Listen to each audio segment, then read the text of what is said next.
This channel does not promote any violent, harmful, or illegal activities. All content provided by this channel is meant for an educational purpose only. এটা সুফিয়ানের নাম চার্জশিটে আছে, শিক্ষক নিয়োগে 4 কোটি টাকা দিয়েছে।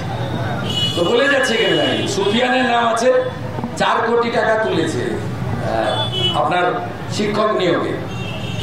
টাকা কেউ চাকরি পায়নি, টাকা ফেরত দিয়েছে কিনা আমি জানি না,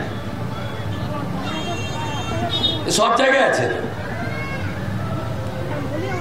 আমি তৃণমূলের এখানকার এমএলএ ছিলাম, মেঘনাদা ব্লক সভাপতি ছিল, আমফান ঝড় হয়েছিল, 185 জনের টাকা ফেরত করিয়েছিলাম, ঘর ভাঙার টাকা। সাউদ্দিন একা নিয়ে ছিল 7টা ঘর, 1,40,000 টাকা ফেরত করিয়েছিলাম। আরেকটা রাজারাম চকে সে 3টা ঘর ভাঙার টাকা নিয়ে মোটরসাইকেল কিনেছিল, তার 3টা চেকও ফেরত করিয়েছিলাম, মোটরসাইকেল তার পুলিশকে দিয়ে থানায় তুলে এনেছিলাম। আপনি পাড়ায় পাড়ায় চোর পাবেন।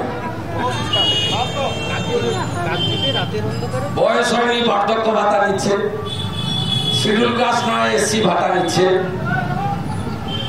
বিয়ে হয়নি বেআইনি কার্ড ছাপিয়ে রূপশ্রীর টাকা নিয়ে যাচ্ছে।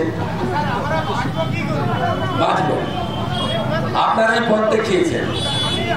আপনারা যেভাবে নন্দীগ্রামে হিন্দুরা এক আছেন, আপনারা রাজ্যে এক থাকুন, তারপরে যা করার আমরা করব।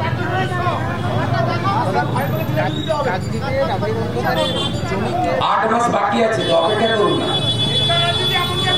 আপনাদের সঙ্গে দুর্গাপূজার পরে দেখা হবে, বিজয় দশমীর পর। জমিতে পতাকা লাগিয়ে জমি দখলের অভিযোগ তৃণমূল কোথায় কত দূর যাচ্ছেন কেন? নাকচিরা চরে একটা হিন্দু ফ্যামিলির জমি দখল করেছে, নাকচিরা চরে গিয়ে একটা হিন্দু ফ্যামিলির জমি দখল করেছে। তৃণমূল মানে চুরি, লুট, দখল। আমরা এই দলটা করেছি, আমরা জানি। ওগুলো দেখেই ঘৃণার সঙ্গে থুতুটা ফেলে দিয়েছে।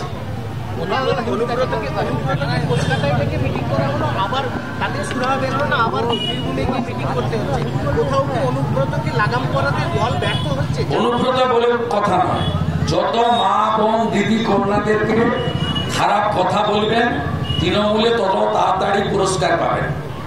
অভয়া বোন ডাক্তার বোনকে তাড়াতাড়ি পুড়িয়ে দিয়েছিল সোমনাথ, সেই জন্য পানিয়াটিতে তাকে চেয়ারম্যান করা হয়েছে।